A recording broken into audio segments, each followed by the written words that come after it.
7:24 here on Daybreak, and many people who enjoy the outdoors fail to understand how that use can impact the environment.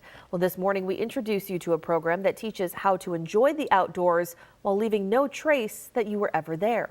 2 on your side's Terry Belke takes us to the outdoors.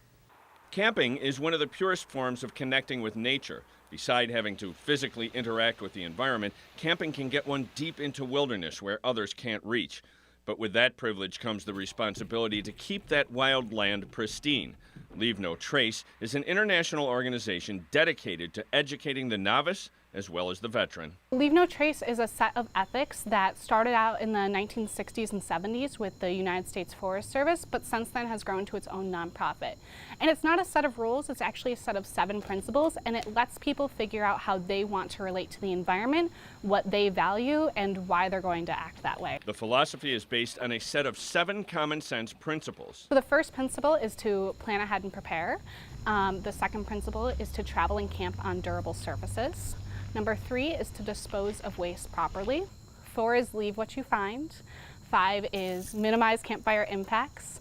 6 is respect wildlife. And 7 is to be considerate of other visitors.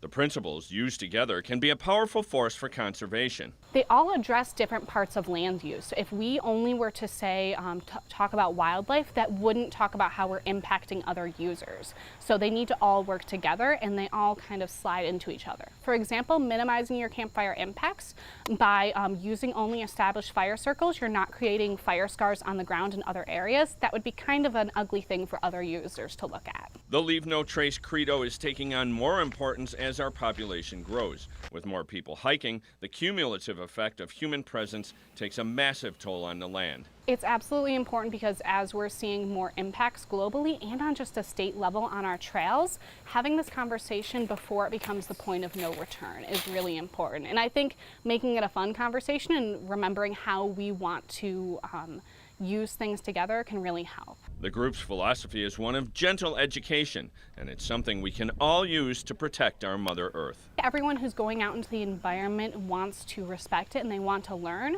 and rules might push people away, whereas if you teach people about the land that they're in and the history about it, they'll want to conserve it. Taking you to the outdoors, I'm Terry Belke.